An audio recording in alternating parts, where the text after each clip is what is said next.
Hello students, in previous class you have studied about chemical properties of metals and non-metals. Students, metals are electropositive and non-metals are electronegative. Metals form cations and non-metals form anions. Metals lose electrons whereas non-metals gain electrons. Okay students, and metals combine with oxygen to form basic oxides whereas non-metals combine with oxygen to form neutral and acidic oxides. Now, metals react with acids and they form hydrogen gas. But non-metals do not combine with acids to form hydrogen gas. But sulfur is a non-metal. Sulfur combines with nitric acid to form sulfuric acid, nitrogen dioxide gas and water. Okay students, and metals combine with hydrogen. Metals combine with hydrogen and they form metal hydrides. Hydrides means when substance combine with hydrogen, that will form hydride. When any substance combine with oxygen, that will form oxide. When substance combine with chlorine, that will form chloride. Okay students, तो metals हैं students, वो क्या करते हैं? They form hydrides. When they combine with hydrogen, they form hydrides. And metal hydrides are ionic in nature because metal hydrides consist of ions. Whereas non-metal hydrides, when non-metals combine with hydrogen, they will form covalent hydrides. Covalent means there is no ion. Ions are absent. Here atoms combine to form substance. Okay students, जो metals हैं वो form करते हैं ionic hydride और non-metal form करते हैं covalent hydride. Ionic means ions, positive या negative charge ion consist करते हैं, whereas non-metals जो हैं वो covalent compounds, covalent hydrides form करते हैं. It means वहाँ पर ions नहीं है, वहाँ atoms हैं, atoms combine करके compounds form करते हैं. Metals combine with chlorine and form metal chlorides, and non-metals combine with chlorine to form non-metal chlorides. Okay students, and you know solids, metals are generally solids, so metal hydrides are non-volatile, वो evaporate नहीं होते, जबकि non-metal hydrides mainly क्या है? Non-metals, liquid और gaseous है, so they are volatile, they get easily evaporate. This was the difference between chemical properties of metals and non-metals. Now students, you have studied how metals react with oxygen to form metal oxides. You can see here anodizing. It is a process in which a thick layer of oxide of aluminium form over aluminium. Anodizing एक ऐसा process है जिसमें aluminium के ऊपर एक thick layer deposit हो जाती है एल्यूमिनियम ऑक्साइड की. When it comes in contact of air, when it is exposed in air, जब एयर में एल्यूमिनियम ओपन है तो क्या करेगा? ऑक्सीजन के साथ रिएक्ट करेगा. Al2O3 आपने पढ़ा था, Al2O3 एल्यूमिनियम ऑक्साइड, और वो जो लेयर इसके टॉप पर डिपॉजिट होगी that will protect it from corrosion. वो इसको कोरोजन से, डिकम्पोज होने से, ब्रेक होने से क्या करेगी? बचाएगी, इसको स्ट्रेंथ प्रोवाइड करेगी. Anodizing is a process of depositing a thick layer of oxide on aluminium to protect it from corrosion and to provide it strength, and we can easily paint, easily polish, we can easily apply paint over aluminium. Now students, we have taken a container. Here dilute sulfuric acid is taken. It is used as an electrolyte. You know electrolyte is a substance that will decompose when electricity will pass through it. जब electricity pass होगी electrolyte से क्या करेगा? Decompose करेगा. Here two electrodes. Electrodes क्या है?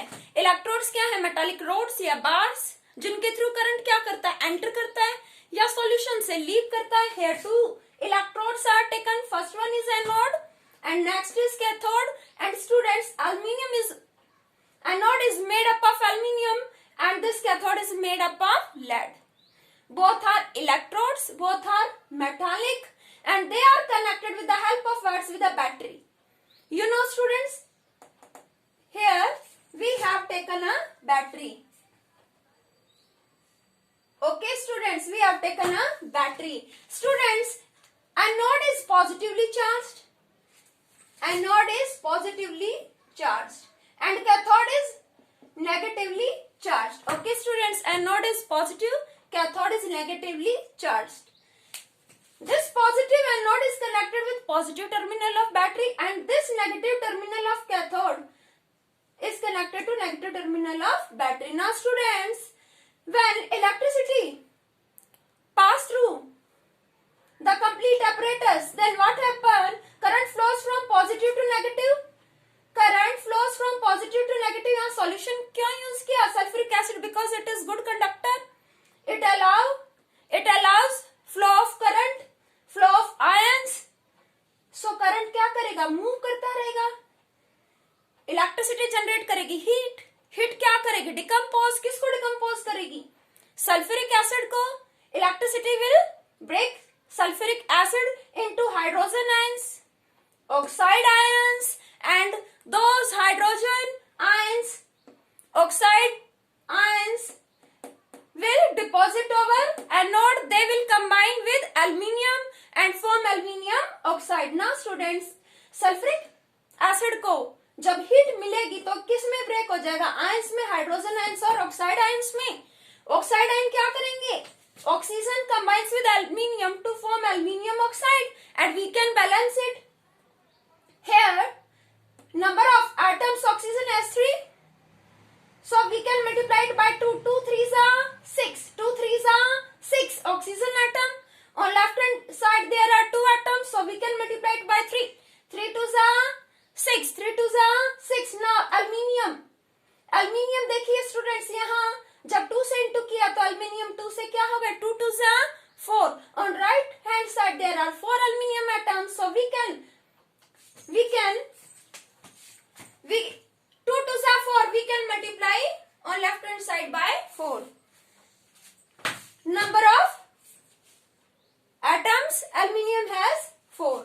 Okay students, now इससे क्या होगा? अल्मीनियम के ऊपर थिक लेयर अल्मीनियम ऑक्साइड की डिपॉजिट होती जाएगी.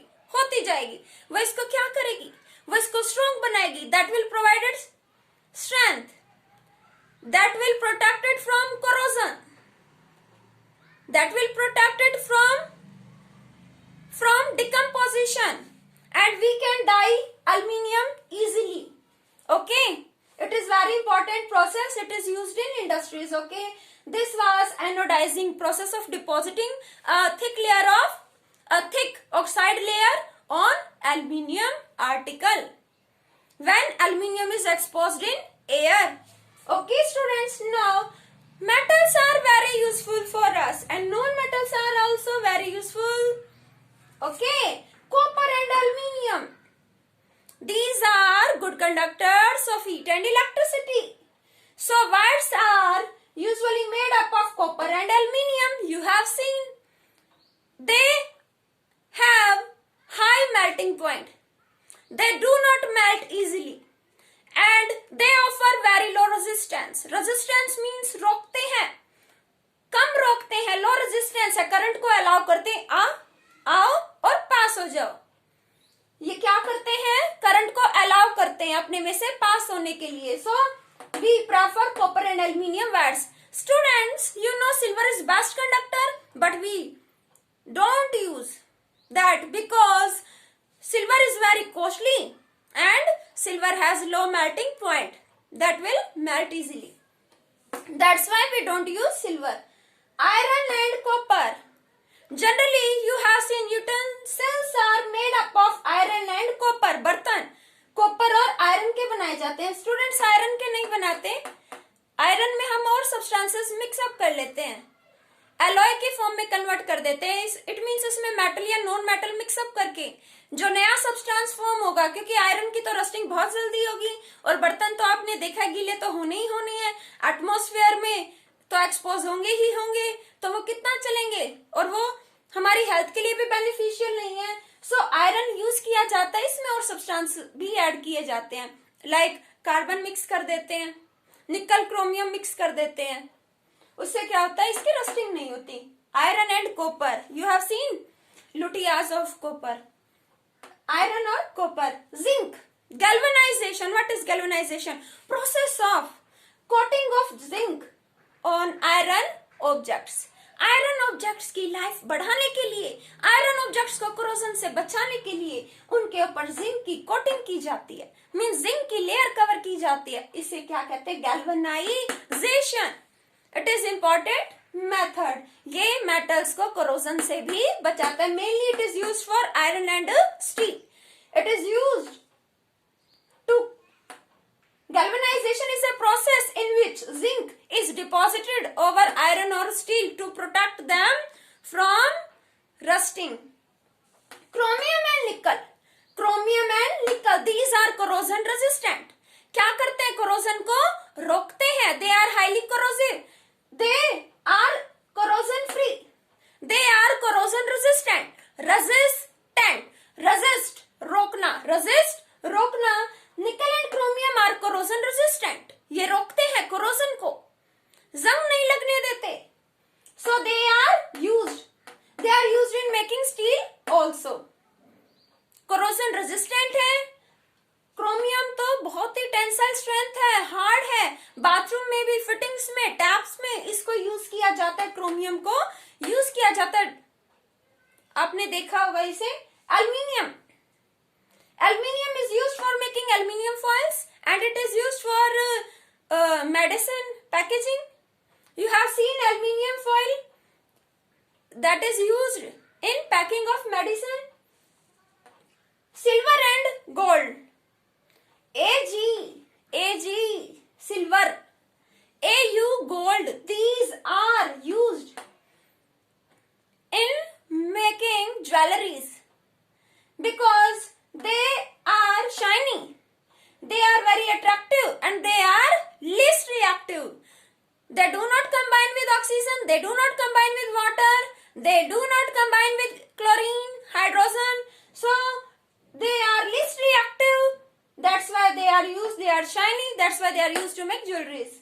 Mercury, it is used in thermometers. It is highly poisonous, toxic. तो इसका यूज आजकल कम हो रहा है. डिजिटल थर्मोमीटर्स बनाए जा रहे हैं. So it is used in thermometers. Sodium, titanium, zirconium. Sodium, titanium, zirconium, these are used in science projects, space science projects. Space science projects में यूज किया जाता है. Atomic energy means nuclear energy. Atomic energy, nuclear energy. Nuclear energy means energy production, heat production, electricity produce करने के लिए, food prepare करने में. और भी इसके बहुत सारी एडवांटेजेस है जहां पर इन्हें यूज किया जाता है. They provide atomic energy, they create nuclear energy. Sodium, titanium, zirconium, they are used to create atomic energy, means nuclear energy, and that nuclear energy is used in production of electricity and for food and for many other useful purposes. Zirconium, bulletproof alloy. bulletproof देखते हो army में, police में, movies में देखते हो सबसे ज्यादा तो bulletproof jackets. वहां क्या है, जिरकोनियम. क्या यूज किया जाता है, जिरकोनियम. जिरकोनियम को यूज किया जाता है क्योंकि ये क्या, बुलेट प्रूफ, बुलेट से क्या करेगा, बचाएगा. Lead, lead is used in car batteries. Lead is used in car batteries. Cars की बैटरीज में लेड को यूज किया जाता है. और स्टूडेंट्स, इन्हें मिक्स करके भी बहुत सारे यूजफुल मटेरियल्स बनते हैं, लाइक कार्बन, आयरन, क्रोमियम, निकल. जब इनको कंबाइन करते तो फॉर्म होगा स्टील. ब्रास सुना होगा आपने, ब्रास. कॉपर और जिंक से बनता है. ब्रोंज, ब्रोंज सुना है. ये सब एलॉय हैं. मेटल की लाइफ बढ़ जाती है इससे, वो डिकम्पोज नहीं होता. ओके. ब्रास, कॉपर, जिंक के कॉम्बिनेशन से. ब्रोंज, कॉपर, टीन के कॉम्बिनेशन से. सोल्डर, सोल्डर, लेड और टीन अभी एग्जाम्स में आया था. अभी भी solder, solder is an alloy that is formed due to combination of lead and tin. It is used in welding of electrical wires, electrical wires की welding में solder को यूज किया जाता है। Uses of non metal, non metals के क्या use है? Hydrogen, hydrogen students it is used for preparation of vegetable ghee, घी बनाने में यूज किया जाता है। किन किन कंपाउंड्स में है हाइड्रोजन? NH3, अमोनिया, इसमें हाइड्रोजन कहां से आया? यहीं से तो आया। Hydrogen is used in making ammonia. H2SO4, water, hydrogen is used in making water. Sulfuric acid, ammonia, all of these compounds formed due to hydrogen. And liquid hydrogen, when hydrogen is liquefied, liquid hydrogen is used as fuel for rockets. Liquid hydrogen is used as fuel for rockets. Now carbon, carbon is used in form of graphite. Graphite is allotrope of carbon. Means carbon अलग अलग forms में exist करता है, उन्हीं में से एक form क्या है? Graphite. So carbon is used in form of graphite in electrolytic cells and dry cells. Electrolytic cells और ड्राई सेल्स में यूज किया जाता है। नाउ नाइट्रोजन स्टूडेंट्स, नाइट्रोजन से क्या क्या कंपाउंड फॉर्म होते हैं? Ammonia, nitric acid, urea, all of these are compounds formed due to nitrogen. And nitrogen you have studied in chapter 1st. Nitrogen is used in packing food materials to preserve them, to protect them from rancidity. Food items को oxygen के साथ combine होने से रोकता है, उन्हें खराब होने से रोकता है। So it prevents rancidity. Food items को प्रिजर्व करने के लिए भी नाइट्रोजन गैस को यूज किया जाता है। Sulphur, sulphur is used in gun powder. Gun powder इसकी अपनी मेडिकल एप्लीकेशन है, काफी यूजफुल है। गन पाउडर इंडस्ट्रीज में भी यूज किया जाता है न्यू सब्सटेंसेस फॉर्म करने के लिए। सल्फर गन पाउडर फॉर्म करने के लिए fungicide, fungicides are the chemicals that are used to kill, that are used to remove, that are used to kill fungus. Fungus को खत्म करने के लिए सल्फर यूज किया जाता है। Vulcanisation of rubber, vulcanisation of rubber means rubber जो आपको मिलती है प्लांट से, ट्री से, वो कैसी है? सॉफ्ट है। तो उसमें सल्फर ऐड करने पर उसकी स्ट्रेंथ बढ़ जाती है, वो हार्ड हो जाती है, स्ट्रेंथ बढ़ जाती है, फिर वो क्या होगी? इजिली ब्रेक नहीं होगी। So that process is called galvanization, vulcanization of rubber. Vulcanization of rubber. Vulcanization means ये एक प्रोसेस है जिसमें रबर, जो नेचुरल रबर हमें मिलती है, उसको उसमें सल्फर को ऐड करके उसे हार्ड बनाया जाता है, स्ट्रॉन्ग बनाया जाता है। Noble gases, what are noble gases? Helium, neon, argon, krypton, xenon, radon. Helium, neon, argon, krypton, xenon, radon. All of these are noble gases. Do they take part in chemical reactions? No. ये reactions में participate नहीं करते। Why? क्यों? क्योंकि जरूरत नहीं है। कोई भी substance reaction में कब participate करेगा? कोई किसी से कब combine करेगा? जब उसे जरूरत होगी, जब उसे जरूरत होगी। आप अपने लेबर के घर कब जाते हो? जब आपको कुछ काम होता है ना? इट मीन्स यहाँ भी वही है, सब्सटेंस है, एटम्स है, वो क्यों कंबाइन होते हैं एक दूसरे से? क्योंकि कुछ जरूरत होती है, या तो कुछ लेना होता है, या कुछ देना होता है, या फिर आपस में कुछ शेयर करना होता है।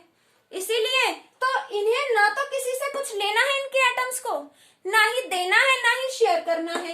नोबल गैसेस वो गैसेस है जिनका वैलेंस शेल कंप्लीट होता है, ये स्टेबल है, ये स्टेबल है, इसीलिए किसी से रिएक्ट नहीं करते, और ना ही इनके एटम्स मॉलिक्यूल की फॉर्म में एग्जिस्ट करेंगे, ये किसी से कंबाइन नहीं होंगे, ये आपको सिंगल एटम ही दिखाई देंगे। ओके स्टूडेंट्स, ये सिंगल ही है, मीन्स विजिबल तो नहीं है एटम्स, ये सिंगल है। ठीक है, ये रिएक्शन में पार्टिसिपेट नहीं करते। Now noble gases, helium, neon, students, all of these are noble gases. Reactivity of elements. Reactivity means reactivity react. Combine होना जब जरूरत हो, कुछ देना हो, लेना हो, शेयर करना हो। Reactivity means tendency of elements to complete their octet, to complete their valence shell, to complete their outermost shell, अपनी आउटरमोस्ट शेल को कंप्लीट करने की जो टेंडेंसी एलिमेंट्स की, दैट इज रिएक्टिविटी। कुछ सब्सटेंस है लाइक मेटल्स जो क्या करते हैं, they lose electrons to complete their octet, and you have studied non-metals gain electrons to complete their octet, or sometimes some non-metals share electrons to complete their octet. Now reactivity of elements means tendency of elements to combine to achieve stable configuration. Students, why do metal and non-metals react? How it can be possible? Metal और non metal क्यों combine होते हैं और कैसे combine होते हैं, कैसे possible होता है? मेटल और नॉन मेटल्स कंबाइन होते हैं, वो कंबाइन होते हैं क्योंकि उनके जो एटम्स हैं वो उनकी कॉन्फ़िगरेशन स्टेबल नहीं है। In chapter first I have explained you about valence shell, outermost shell, valence electrons, valency electronic configuration. I hope you have understood. Okay students, now students, metal और non metals क्यों react करते हैं? क्योंकि वो unstable है, वो चाहते हैं वो stable हो जाए, उनकी configuration stable हो जाए। कैसे possible होगा? It can be possible by losing of electrons, by losing one or more electrons, by gaining one or more electrons, and it can be possible by sharing of electrons, losing, gaining. Third is sharing of electrons. Okay students, ये suppose lithium है, lithium is a atom, lithium atom है हमारे सामने, इसका atomic number 3, its atomic number is 3 and its electronic configuration means arrangement of electrons. कैसे electrons arranged हैं? In K shell there are 2 electrons, in L shell there is 1 electron. So क्या करें? Octet rule में आपने पढ़ा था stable configuration कब होगी?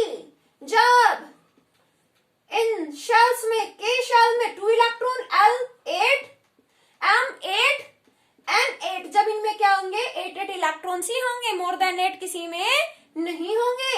अब कोई भी एटम क्या चाहेगा कि मेरे वैलेंस शेल में L11 में क्या हो? 8 इलेक्ट्रॉन्स, के शेल में कितने हो? 2 इलेक्ट्रॉन्स। तो उसके लिए या तो वो इलेक्ट्रॉन लूज करेगा या गेन करेगा या शेयर करेगा, डिपेंड करता है कि उसकी वैलेंस शेल कितने हैं। Valence shell means